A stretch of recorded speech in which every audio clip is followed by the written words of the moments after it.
Hello my dear friends, कैसे हो आप लोग। आई होप आप सभी बहुत ही अच्छे होंगे। तो हम पढ़ रहे हैं क्लास 10 का फिजिक्स चैप्टर 4 जिसका नाम है विद्युत धारा, जिसे इंग्लिश में इलेक्ट्रिक करंट बोला जाता है। इससे पहले के लेक्चर में इसी चैप्टर के पढ़ा था हमने कि प्रतिरोध क्या होता है। तो प्रतिरोध हमने जाना था किसी भी पदार्थ का वह गुण है जो किसी परिपथ में प्रवाहित हो रहे विद्युत धारा का विरोध करता है, उसे प्रतिरोध कहा जाता है। आज के इस लेक्चर में हम पढ़ेंगे प्रतिरोधकों का सम्मोहन कैसे किया जाता है, यानी प्रतिरोधकों का सम्मोहन का डेफिनेशन जानेंगे और कितने प्रकार से प्रतिरोधकों का सम्मोहन हम कर सकते हैं ये जानने वाले हैं। ठीक है, तो आइए सबसे पहले हम जानते हैं प्रतिरोधकों का सम्मोहन किसे कहते हैं। तो जब दो या दो से अधिक प्रतिरोध को एक साथ जोड़ दिया जाता है उसे प्रतिरोधकों का सम्मोहन बोला जाता है। जब दो या दो से अधिक प्रतिरोध को एक साथ जोड़ देते हैं उसे प्रतिरोधकों का सम्मोहन बोलेंगे। तो डिफिनेशन इसका क्या हो जाएगा। तो जब दो या दो से अधिक प्रतिरोध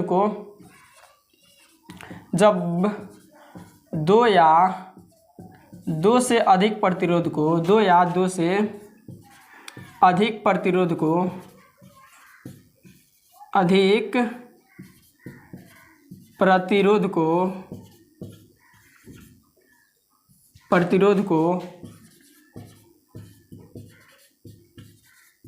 एक साथ जोड़ा जाता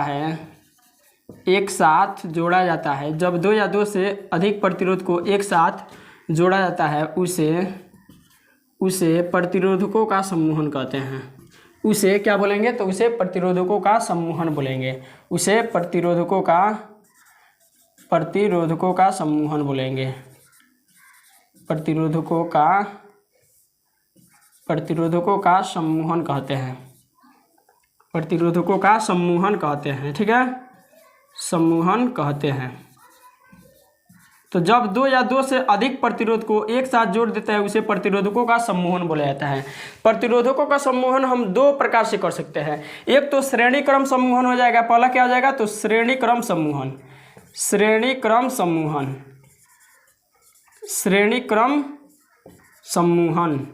और दूसरा क्या हो जाएगा, तो समानांतर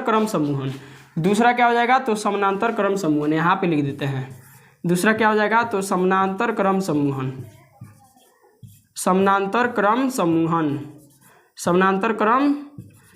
तो पहला श्रेणी क्रम सम्मोहन और दूसरा समानांतर क्रम सम्मोहन। आइए सबसे पहले जानते हैं कि श्रेणी क्रम सम्मोहन में हम कैसे प्रतिरोधकों को श्रेणी में एक जोड़ते हैं। ठीक है, तो कैसे जोड़ते हैं ये जानेंगे। तो मान लीजिए यहाँ से एक हमने प्रतिरोध लिया ऐसे, दूसरा प्रतिरोध यहाँ से हमने ले लिया, फिर एक और प्रतिरोध को ऐसे हम ले लेते हैं और इसको ऐसे श्रेणी में हमने जोड़ा है, यानी कि लगातार जोड़ेंगे। ठीक है, यहाँ पे क्या करना होगा, श्रेणी मतलब लगातार जोड़ना होगा। तो इस प्रतिरोध का पहला सिरा ये हो जाएगा, दूसरा सिरा ये वाला हो जाएगा। इस प्रतिरोध का पहला सिरा ये होगा और दूसरा सिरा ये होगा। इस प्रतिरोध को देखा जाए तो ये पहला सिरा और ये दूसरा सिरा।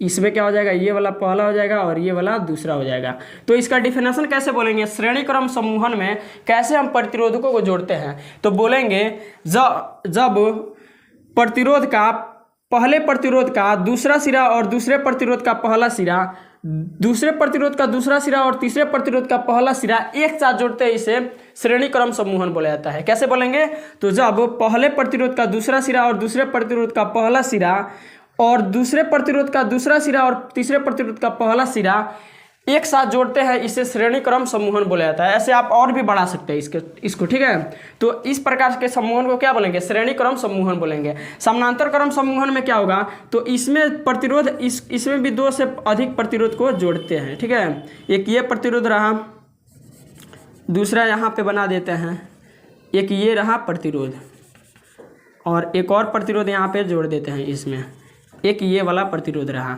तो यहाँ पे देखिए क्या करेंगे, इसको हम कुछ इस प्रकार से जोड़ देते हैं। इसको ऐसे क्या करेंगे, ऐसे जोड़ देते हैं। इस प्रतिरोध का पहला सिरा ये है, इसका ये पहला सिरा है और इस वाले का ये पहला सिरा है, दूसरा सिरा इसका ये है और ये रहा दूसरा सिरा इस प्रतिरोध का और ये दूसरा सिरा इसका है।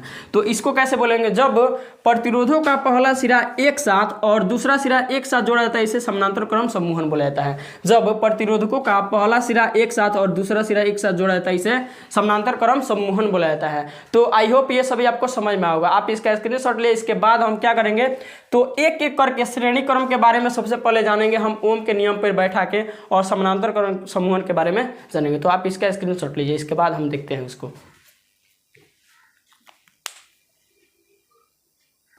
तो सबसे पहले हम देखेंगे श्रेणी क्रम सम्मोहन के लिए। श्रेणी क्रम सम्मोहन को देखने के लिए सबसे पहले हम एक प्रतिरोध को बनाएंगे जिसमें 2 या 3 प्रतिरोध को एक साथ जोड़ेंगे, एक परिपथ बनाएंगे। क्या करेंगे तो एक परिपथ। यहाँ पे क्या करते हैं, आइए हम परिपथ बनाते हैं जिसमें 2 या 2 से अधिक यानी कि 3 प्रतिरोधों को यहाँ पे हम क्या करते हैं ऐसे जोड़ लेते हैं। एक हुआ और ये दूसरा प्रतिरोध हुआ और ये रहा तीसरा प्रतिरोध।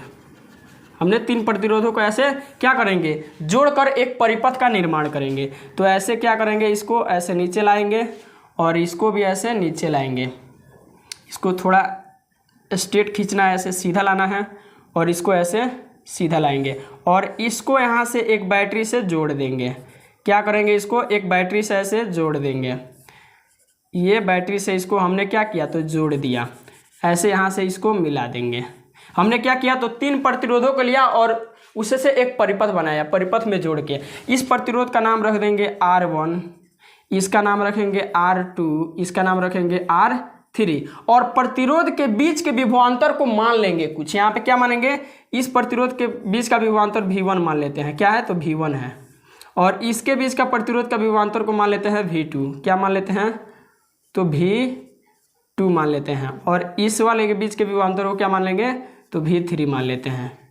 यहाँ पे हमने मान लिया। सबसे पहले हमने क्या किया तो 3 प्रतिरोधों को लिया और एक परिपथ बनाया। क्या किया, 3 प्रतिरोधों को क्या किया तो परिपथ में जोड़ा। ठीक है,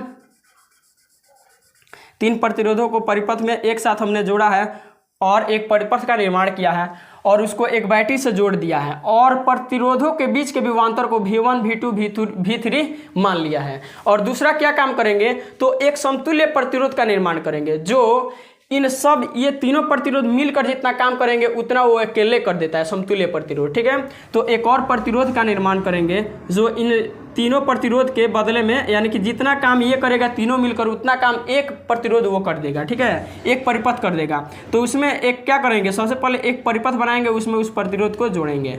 तो यहाँ पे हम क्या करते हैं ऐसे जोड़ देते हैं उसको। इसको भी एक बैटरी से ऐसे हम क्या करेंगे तो जोड़ देंगे। ऐसे हम इसको भी बैटरी से आइए जोड़ देते हैं। जोड़ दिया हमने, यहाँ पे इसको आके ऐसे मिला देंगे। ठीक है, और इसका नाम क्या रख देंगे तो इसका RS नाम रख देते हैं। इसको RS नाम रख दिया हमने। यहाँ पे चाहे तो स्विच भी लगा सकते हैं आप, ऐसे खुला ऐसे छोड़ सकते हैं या मिला सकते हैं। ठीक है, यहाँ पे ऐसे कर देंगे। ठीक है, तो हमने जो जो काम यहाँ पे किया है वो सभी काम को लिखना होगा। जो जो काम हमने यहाँ पे किया है उसको लिखना होगा। कैसे लिखेंगे तो हमने 3 प्रतिरोधों को लेकर एक परिपथ बनाया और उस परिपथ को V वोल्ट की बैटरी से जोड़ दिया। किससे तो V वोल्ट की बैटरी से जोड़ दिया। 3 प्रतिरोधों को लेकर एक परिपथ बनाया तथा उसको V वोल्ट की बैटरी से जोड़ दिया। बैटरी से जोड़ते ही इस परिपथ में विद्युत धारा प्रवाहित होने लगा। बैटरी से जोड़ते ही इस परिपथ में विद्युत धारा प्रवाहित होने लगा। तब प्रतिरोधों के बीच के विभवांतर को V1, V2, V3 माना। ठीक है, तो इतना लिखना होगा। ठीक है, और यहाँ पे एक समतुल्य प्रतिरोध का निर्माण हमने कराया है। ये क्या है तो समतुल्य प्रतिरोध है। समतुल्य प्रतिरोध है। ठीक है, क्या है तो समतुल्य प्रतिरोध है। अब आइए यहाँ से क्या करते हैं, ओम के नियम से चलते हैं। जो बात हमने अभी बोला है वो सभी लिखना होगा आपको। ठीक है, यहाँ से क्या करेंगे, ओम के नियम से चलेंगे। ओम के नियम से, ओम के नियम से। तो ओम का नियम क्या होता है तो ओम का नियम होता है V बराबर IR। V बराबर क्या होता है तो IR होता है।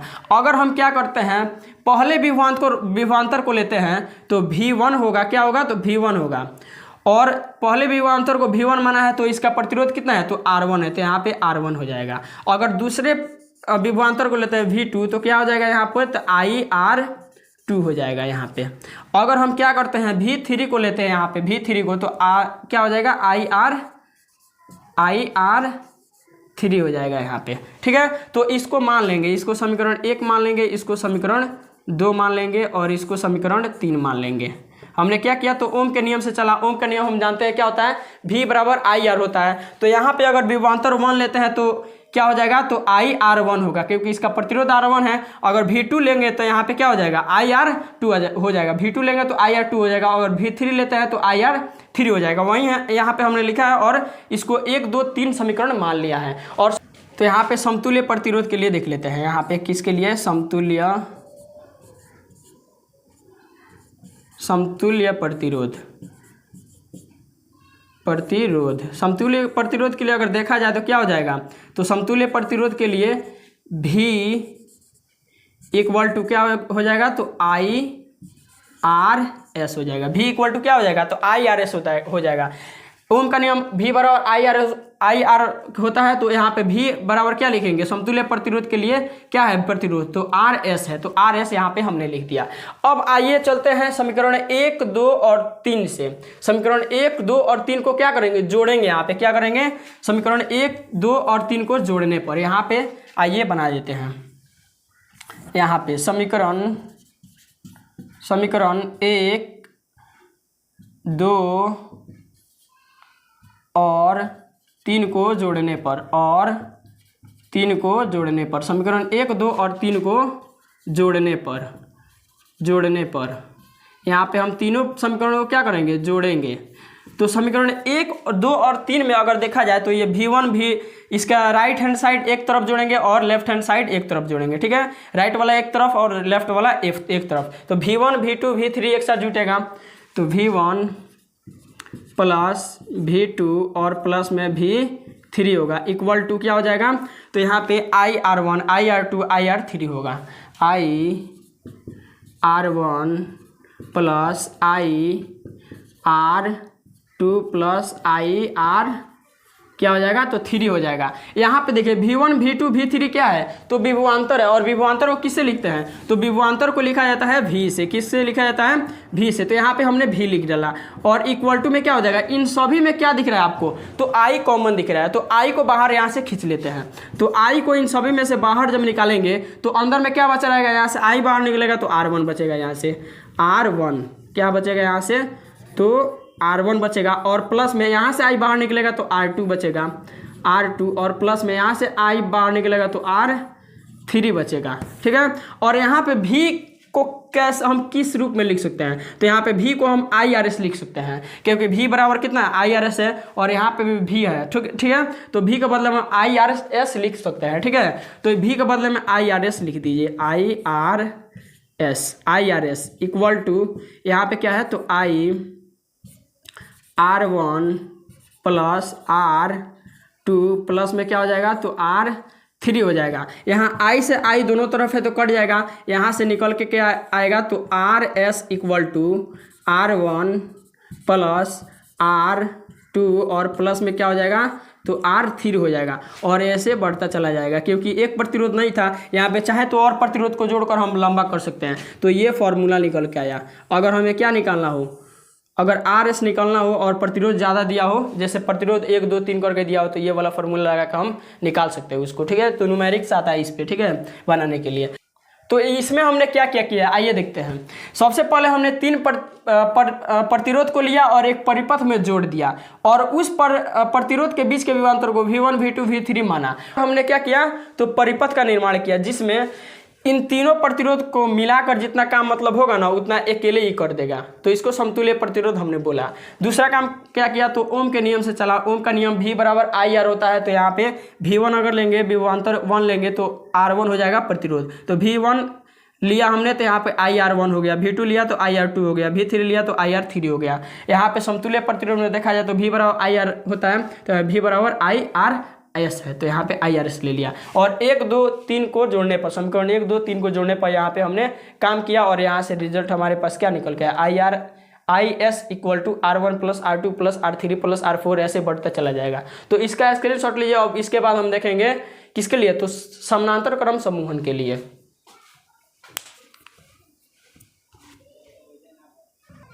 तो आइए अब देखते हैं समानांतर क्रम समूहन के लिए। इसके लिए भी हम क्या करेंगे, तो एक परिपथ का निर्माण करेंगे जिसमें 3 प्रतिरोधों को समानांतर क्रम में जोड़ेंगे। उसमें श्रेणी क्रम में जोड़ा था, इसमें समानांतर क्रम में ऐसे जोड़ेंगे। आइए देखते हैं कैसे प्रतिरोध लेंगे जो है परिपथ में। तो सबसे पहले हमने एक यहाँ पे प्रतिरोध ले लिया, दूसरा प्रतिरोध यहाँ पे ले लेते हैं, यहाँ पे हमने दूसरा प्रतिरोध ले लिया और यहाँ पे तीसरा ले लेते हैं, यहाँ पे तीसरा प्रतिरोध ले लेते हैं ऐसे, और इसको भी ऐसे क्या करेंगे तो जोड़ देंगे, इसमें ऐसे इसको जोड़ेंगे और इसको भी ऐसे जोड़ेंगे, और यहाँ से क्या करेंगे तो परिपथ का निर्माण कराएंगे एक, यहाँ से क्या करेंगे तो परिपथ का एक निर्माण कराएंगे, कुछ इस प्रकार से ऐसे करके परिपथ का निर्माण कराएंगे। यहाँ से क्या करेंगे तो परिपथ बनाएंगे एक, और इस परिपथ को ऐसे बैटरी से एक लाके जोड़ देंगे, ऐसे इस परिपथ को भी एक बैटरी से जोड़ देंगे, और कैसा बैटरी से तो V वोल्ट की बैटरी से जोड़ेंगे, V वोल्ट की बैटरी से इसको जोड़ेंगे। तो यहाँ पे हमने क्या किया है तो यहाँ पे R1 लिया है प्रतिरोध, यहाँ पे R2 लिया है, और यहाँ पे क्या है तो R3 हमने प्रतिरोध लिया है, और इसको V वोल्ट की बैटरी से इसको थोड़ा और आगे कर देते हैं, इसको आधा में कर देते हैं ऐसे,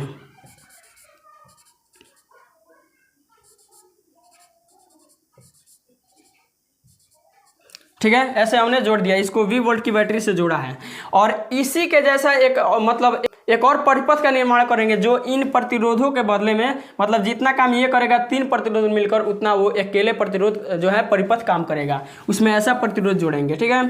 तो आइए क्या करते हैं, ऐसे हम बना लेते हैं एक ऐसा प्रतिरोध, तो क्या करेंगे ऐसे बना लेते हैं, और इसमें भी एक परिपथ को, इसमें भी एक प्रतिरोध को ऐसे क्या करेंगे जोड़ देंगे,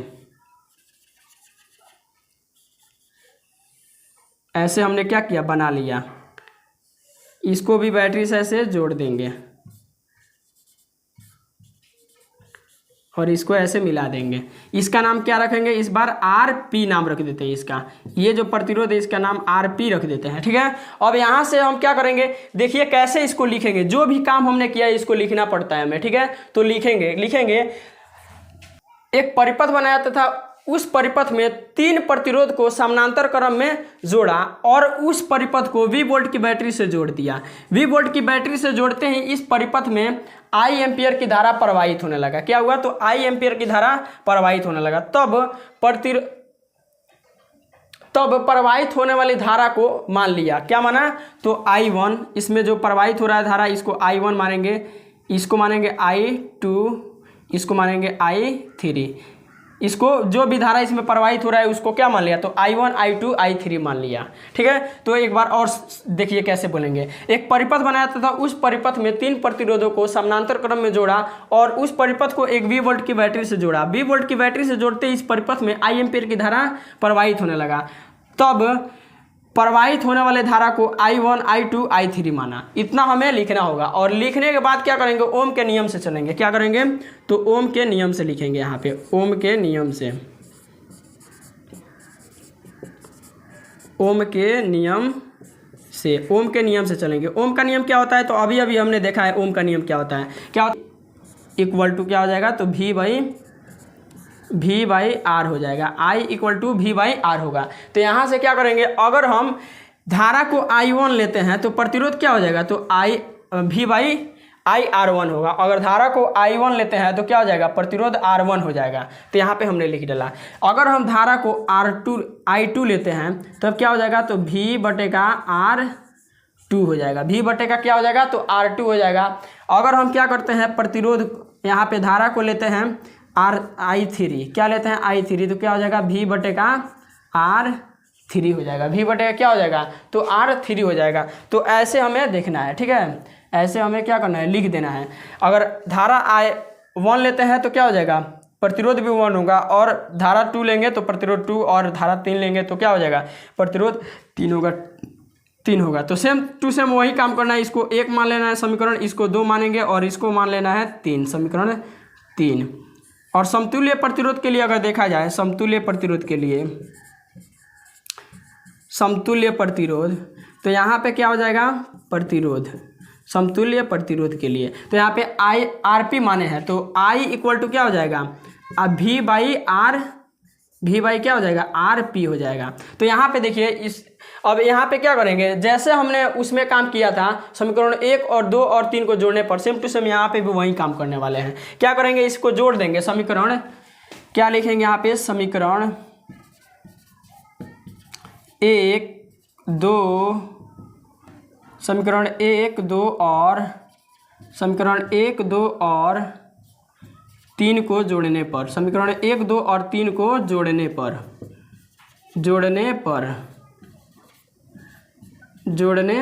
पर समीकरण 1 2 और 3 को जोड़ने पर, तो इसको लेफ्ट हैंड साइड का एक तरफ जोड़ेंगे और राइट हैंड साइड का एक तरफ जोड़ेंगे। तो यहाँ पे क्या हो जाएगा, लेफ्ट हैंड साइड में क्या है, तो I1 है प्लस I2 है और प्लस I क्या है, तो 3 है, इक्वल टू उधर क्या हो जाएगा V/R1 प्लस V/R2 है और प्लस में क्या हो जाएगा, तो V/R3 हो जाएगा। ठीक है, तो यहाँ पे देखिए I1 I2 I3 क्या है, तो परिपथ में प्रवाहित हो रहा विद्युत धारा है, तो इसको I हम लिख सकते हैं। क्या लिख सकते हैं, तो I है ना, है तो I है। अब यहाँ पे देखिए इसमें से क्या बाहर निकल रहा है, तो सभी में भी कॉमन है। अगर आप सोच रहे हैं कि R भी कॉमन है, तो R कॉमन नहीं है इसमें। यहाँ पे R1 है, R2 है, R3 है, यानी कि प्रतिरोध का मान अलग अलग हो सकता है। V जो है सेम है, तो यहाँ से V को हम बाहर निकाल लेंगे। क्या करेंगे, V को यहाँ से क्या करेंगे, तो बाहर निकाल लेंगे। और बाहर यहाँ पे निकालेंगे तो बचेगा क्या, यहाँ तो बचेगा यहाँ पे 1/R1 प्लस 1/R2 बचेगा और प्लस में 1/R3 बचेगा। अब यहाँ पे I के बदले में हम यानी कि I के स्थान पर क्या लिख सकते हैं, तो यहाँ पे देखिए I के लिए दिया है यहाँ पे मान, I बराबर क्या लिख सकते हैं, तो V/RP लिख सकते हैं। तो इसको हम क्या लिख सकते हैं, V/RP। और इधर क्या है, तो V है पहले से ऑलरेडी, यहाँ पे क्या है, तो 1/R1 प्लस 1/R2 और प्लस में 1/R क्या हो जाएगा, तो 3 हो जाएगा। इसको क्लोज कर देंगे, यहाँ से भी कट जाएगा, बचेगा क्या, तो ऊपर में बचेगा 1/RP इक्वल टू यहाँ से 1/R1 प्लस 1/R2 बचेगा और प्लस में 1/R3 बचेगा। और ऐसे ये बढ़ता चला जाएगा, ऐसे क्या होगा, ऐसे बढ़ता चला जाएगा। तो इसमें क्या निकला, ये वाला फार्मूला निकल के आया, ये वाला फार्मूला निकल के आया। कौन, तो 1/RP equal to 1/R1 plus 1/R2 plus 1/R3 1/R4, ऐसे हो सकता है, ऐसे बढ़ता चला जाएगा ये वाला। ठीक है, तो आई होप ये टॉपिक जो है आपको अच्छे ढंग से समझ में आओगा। तो आप इसका स्क्रीनशॉट लीजिए और ऐसे ही टॉपिक वाइज वीडियो देखने के लिए चैनल को सब्सक्राइब और वीडियो को लाइक जरूर कीजिएगा। और कमेंट बॉक्स में कमेंट जरूर करके बताइएगा ये टॉपिक आपको कैसा लगा। ठीक है, तो इसका स्क्रीनशॉट ले लीजिए।